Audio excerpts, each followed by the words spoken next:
Bonjour et bienvenue sur Guyane la première pour votre rendez-vous quotidien. Bel bonjour la Guyane. Regardez un peu, nous nous trouvons actuellement, regardez, sur un bateau, sur un magnifique bateau, un bateau qui navigue ici sur la Seine. Voilà, regardez comment c'est beau, nous sommes à Paris. Et vous vous posez la question, mais comment Tano il a pu venir ici sur ce bateau? Eh bien tout simplement parce que j'ai été invité par Jocelyn Golitin. Golitin, un nom connu en Guyane. Mais oui, quand on parle Golitin, on pense Irakubo, Sinamari. Golitin, c'est une grande famille guyanaise. Et regardez, Jocelyn Golitin, il est là. Bonjour. Bonjour Jocelyn, comment ça va? Prends ton micro. Ça va bien, je te remercie. Ah ben, merci. Bienvenue à bord. Ah ben oui, merci beaucoup. Merci de nous accueillir ici. On est où exactement, Jocelyn, là? Alors là, nous sommes au plein cœur de Paris. Ouais. Nous sommes au port de la Râpée, à Paris 12e. Ouais. En face, nous avons la cité de la mode et du design. Ouais. À quelques encablures, 300-400 mètres, nous avons la Bibliothèque nationale de France. Très bien. Ça, c'est pour les grands monuments. Nous avons la gare d'Austerlitz à proximité et la gare de Lyon qui est derrière nous. Donc, excellemment bien cité, bien placé.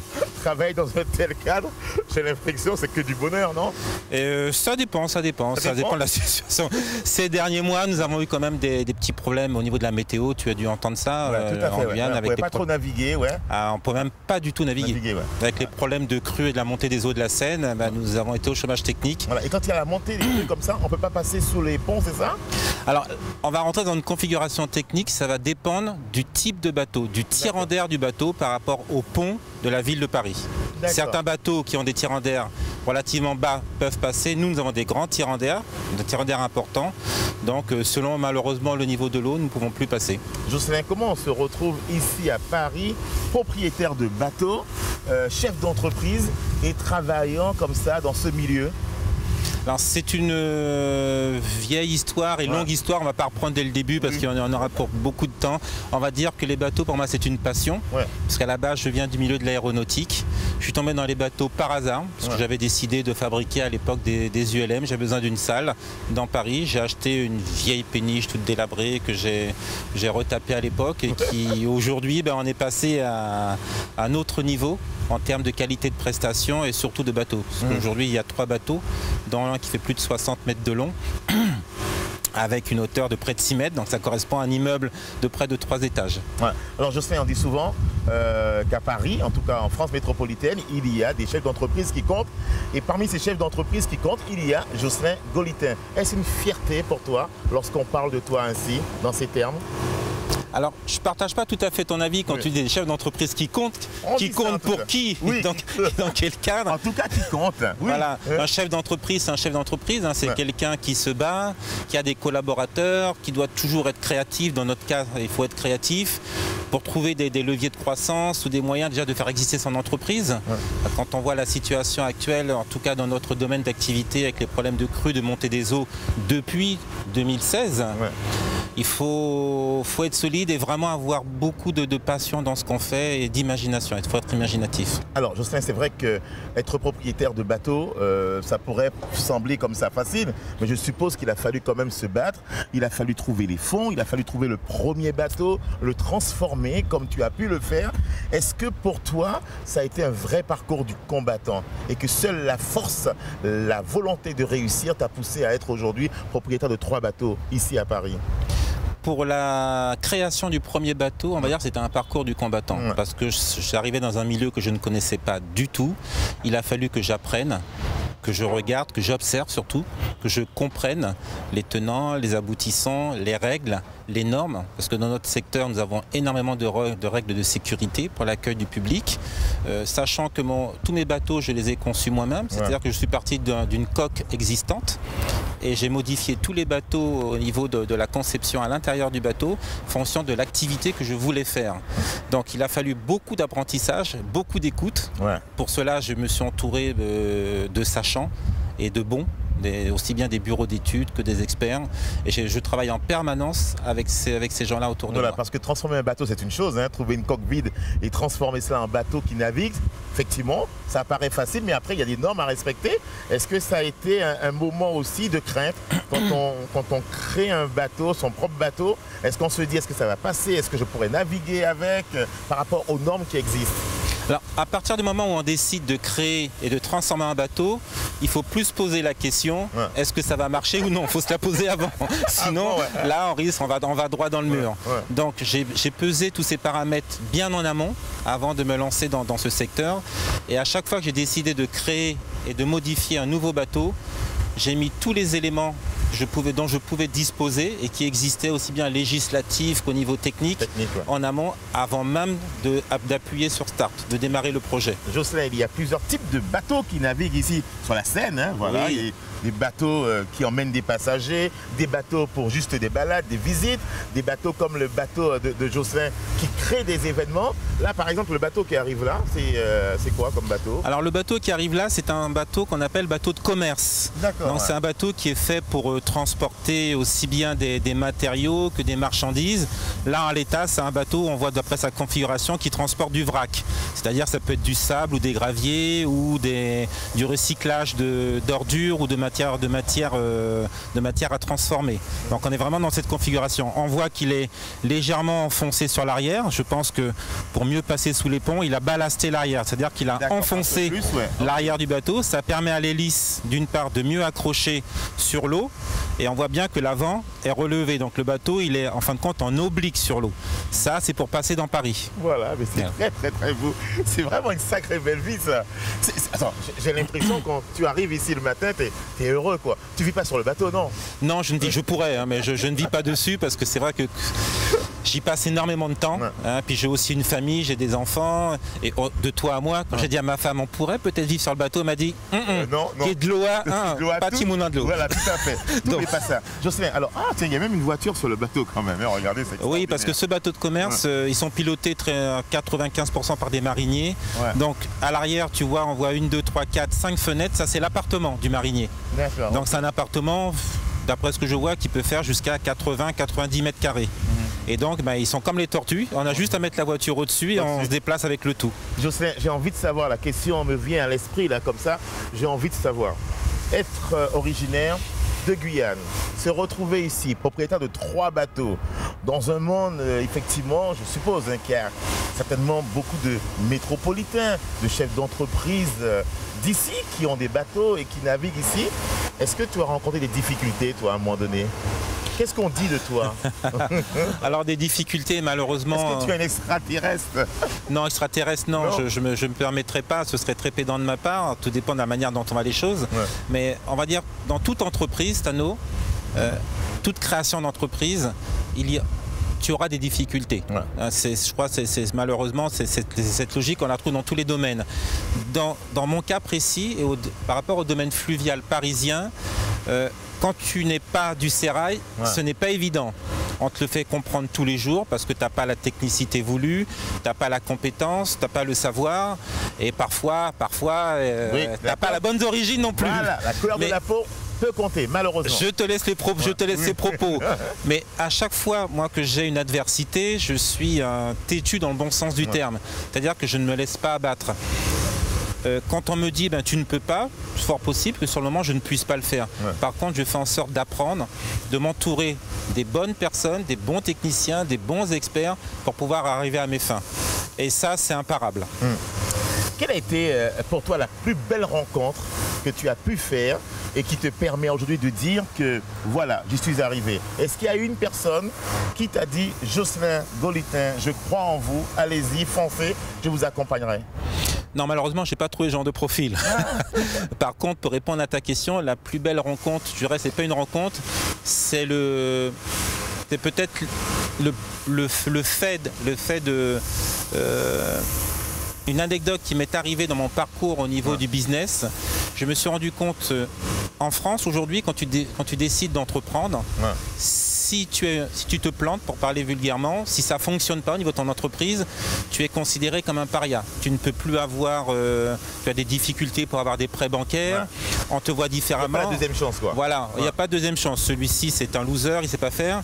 Et ça, je me suis battu contre ça. C'est-à-dire, à partir du moment où je me rendais compte qu'il y avait des difficultés, je mettais encore tout en œuvre pour dépasser ce stade. Parce que je savais que si je ratais la marche, on m'aurait pas fait de cadeau. Donc s'il y a une rencontre que j'ai pu faire qui m'a fait grandir, c'est ça. Appréhender l'échec et faire en sorte de ne pas avoir échec. Parce qu'en France, malheureusement, à l'échec, on ne sait pas faire. Après, difficile de remonter la pente. C'est pas tellement le fait que ce soit difficile, c'est qu'on te catalogue très vite quand tu as un échec. Alors qu'aux États-Unis ou dans les pays anglophones, tu peux tomber, te relever, l'échec est accepté, voilà. Et gagner à nouveau. Exactement. Jocelyn Golitin, l'invité de Bel Bonjour la Guyane, aujourd'hui depuis Paris, depuis la Seine. Alors ici, on se rappelle, c'est quoi? Quai de la Râpée ou pont? Pont de la Râpée.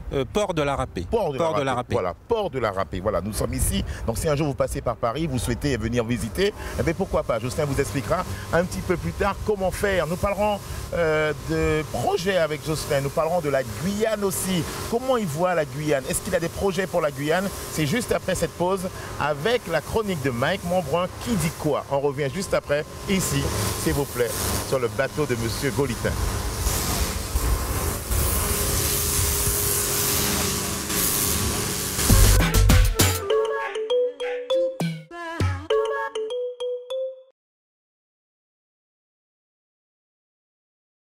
À quoi reconnaît-on, selon toi, les vrais amis? Les amis, ils sont là pour nous aider quand on a besoin de quelque chose. Par exemple, on est dans une souffrance, il y a des amis qui sont là pour te sauver. Par exemple, si tu as fait quelque chose, ils sont là, ils te défendent, mais il y a des amis qui ne sont pas là pour te défendre, ils te trahissent même. Alors les vrais amis, je serais tenté de dire, donc on les reconnaît surtout dans les moments difficiles, notamment dans la maladie, dans l'hospitalisation, et aussi dans la fidélité, puisqu'effectivement des amis d'enfance, des vrais amis, en général, comme me disait mon très cher père, ça se compte sur une main. Quand ils sont là dans des périodes difficiles. Ouais. Est-ce que vous en avez?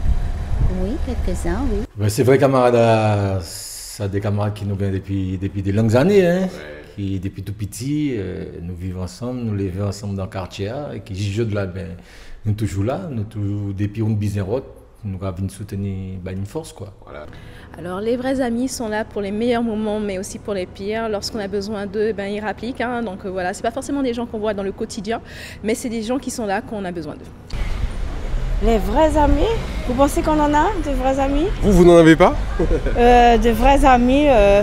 ça se compte sur le 1, c'est pas évident d'en avoir? C'est pas évident. Ouais, c'est rare, mais on les reconnaît comment, selon vous? Mon Dieu. Ceux qui sont là et ceux qui sont disponibles? Voilà, ceux qui sont peut-être disponibles, qui sont plus près de vous, oui, oui, on peut les reconnaître, oui, certains, oui. Mais c'est assez difficile quand même. Hein. Est-ce que vous en avez? Alors justement, j'en ai, et des vrais amis, effectivement, j'en ai 4 précisément. Est-ce que toi tu en as? Est-ce que tu as des amis Oui, il y a des amis, hein, tranquilles. Quand j'ai besoin d'eux, ils sont là, ils me rendent service, je leur rends service, pareil. Okay. Il faut entretenir l'amitié, ça s'entretient. Ah oui, j'ai des amis d'enfance qui sont là depuis des années, 25 ans certains, et on est toujours là l'un pour l'autre. Okay. Voilà, et nous sommes de retour pour la deuxième partie de Bel Bonjour la Guyane avec Jocelyn Golitin, notre invité. Jocelyn qui nous fait visiter les 2 bateaux qui sont à quai ici. Hein. Je rappelle qu'il en a 3. Donc il y a Mistinguett, Jocelyn. Mistinguett, Alizé et Péniche Boer 2 qui est un peu plus loin là-bas, au pied de la Bibliothèque nationale de France. Voilà, tout à fait. Alors, Jocelyn, on a fait le tour un petit peu. On a vu la taille du bateau, particulièrement ce bateau qui est très grand. Quels sont les événements que l'on peut organiser ici sur un tel outil? Alors sur ce bateau, qui est le bateau Alizé, je l'ai conçu de manière à pouvoir faire tout type d'événements. Ouais. C'est-à-dire que en amont, le bateau a une grande surface, on a 600 mètres carrés de surface. Ouais. D'un point de vue technique, on a une hauteur sous plafond, ce qui est assez exceptionnel pour un bateau sur la salle que tu as pu voir au niveau inférieur, qui fait 3,30 m de hauteur. Nous avons un autre niveau qui fait 2,20 m plus le pont terrasse. Ouais. Donc ça nous fait un tirant d'air relativement élevé. Au niveau des installations techniques, le bateau est déjà entièrement pré-câblé en son, vidéo, lumière. Ce qui fait que les agences événementielles avec lesquelles je travaille, par exemple pour un exemple concret avec General Motors, parce que j'ai monté le centre d'essai des véhicules pour le mondial de l'auto pour General Motors pendant plus de 10 ans. Ici, sur ce pont-là, on grutait des voitures, on mettait des voitures en exposition. Non. Au niveau inférieur, on arrivait à accrocher une voiture au plafond en soudant des structures au plafond. Voilà tout ce qu'on peut faire dessus. Oui. Mais alors, tous ces événements, c'est toi qui organises ça, clé en main. Les gens font appel à toi et toi, avec ton équipe, tu organises, tu mets des choses en place. place? Complètement. On fait toute la conception selon la dynamique et selon les objectifs commerciaux que désire le client. On travaille sur un synopsis, sur un scénario, on leur soumet pour approbation en espérant qu'on soit bien dans leur demande. Et ensuite, j'ai tous les paramètres au niveau technique avec les intervenants, avec les fournisseurs aussi extérieurs.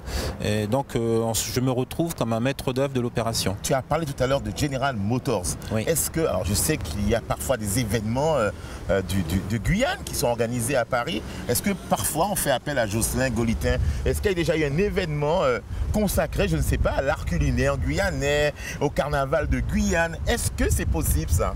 Est-ce des choses... Tout est possible, Tano. Pour parler de la Guyane, ils savent que j'existe, donc je leur ai fait connaître mon existence en expliquant que j'étais à leur disposition, qu'on pouvait envisager même de mettre des événements, de créer des événements en place pour dynamiser la Guyane, faire connaître la Guyane en dehors de la Guyane sur l'Hexagone, tant au niveau culinaire qu'au niveau touristique, qu'au niveau des spécialités, de ce qu'il y a à voir chez nous. Malheureusement, on ne peut pas dire que j'ai eu beaucoup de retours dessus. C'est dommage quand même. As-tu frappé à la bonne porte? As-tu vu les bonnes personnes? Alors, il faut se dire aussi. Écoute, je ne sais pas qui sont les bonnes personnes. Voilà. Bon, je te filerai quelques cartes alors, il n'y a pas de souci. C'est vrai, moi je verrais bien un jour ici un petit groupe guyanais jouant, accueillant les gens ici, parce que ce bateau peut accueillir combien de personnes par exemple? Alors, là, on voit qu'il y a des tables, il y a des chaises. Alors ce bateau en navigation, il était conçu pour accueillir 248 personnes sur une surface de 600 mètres carrés. Donc tu vois qu'il y a de la place. Et à ma décharge, nous avons fait il y a 5 ou 6 ans une opération pour la chambre de commerce de l'industrie de la Guyane. On leur avait monté une soirée de gala ici. Voilà. Mais depuis, j'ai pas eu de retour ou quel qu'il en soit. Très bien. En tout cas, il est possible de faire appel à Jocelyn. Donc je rappelle que Jocelyn Golitin, il est ici à Paris depuis de nombreuses années. Mais ton arrivée ici, c'était par rapport à la fameuse époque de Bubidome. Hein, oui. Avec tes parents. Les parents. Et depuis, tu n'es pas reparti. Depuis, nous ne sommes pas repartis. Donc, j'ai fait toute mon éducation ici. J'ai été élevé ici, pour ne rien dire, mais je n'ai pas perdu mes racines de Guyane. Parce qu'à la maison, on avait toujours la partie culinaire, l'éducation aussi. De temps en temps. Ça, c'était présent en permanence. Donc, ça, j'y tiens quand même, parce que mes racines guyanaises, j'y tiens. Donc, dès que je peux me ressourcer ou partir là-bas, j'essaie de le faire. C'est pas évident avec mon activité professionnelle, mais je ne veux vraiment pas perdre ça. Alors, tu étais l'année dernière justement à Cayenne, on s'en souvient encore, pour parler d'une association que tu as montée ici, dont tu es membre fondateur, on va le dire ainsi. Cette association, rappelle-nous un petit peu le but. Pourquoi a-t-elle été créée? Alors, au départ, nous avons créé cette association en 2009 avec Daniel Yerso, qui en est le président. Suite aux malheureux événements qui se sont déroulés en Guadeloupe, le soulèvement social en Guadeloupe. On s'est dit avec Daniel, nous sommes ici, qu'est-ce qu'on pourrait faire pour aider nos compatriotes là-bas? Donc, comme nous sommes tous les deux des entrepreneurs, des autodidactes, nous avons cette fibre entrepreneuriale. On s'est dit on va monter une structure entrepreneuriale qui va permettre aux jeunes de créer leur entreprise, de la développer. Nous ne sommes pas plus intelligents que les autres, mais simplement on essaie de les mettre en réseau. En réseau, ils peuvent trouver chez nous aujourd'hui du financement, voire nos partenaires bancaires, de la mise en relation avec des parrains aussi, un accompagnement ou du financement aussi avec des business angels. On a beaucoup de startups que nous avons aujourd'hui qui peuvent être financés par des parrains qui mettent des fonds dans leur entreprise pour leur permettre d'être un accélérateur de croissance. Vous avez un espace effectivement où vous pouvez accueillir ces startups. Il y en a beaucoup des Antilles. Est-ce qu'il y en a encore peut-être aujourd'hui de Guyane ou pas du tout? Alors à ma connaissance, au moment où je te parle, c'est malheureux de dire ça, dans notre structure associative, parce que nous sommes présents maintenant à Station F, qui est le premier incubateur mondial de start-up, à ma connaissance, nous n'avons aucune start-up guyanaise. Et pourquoi ça?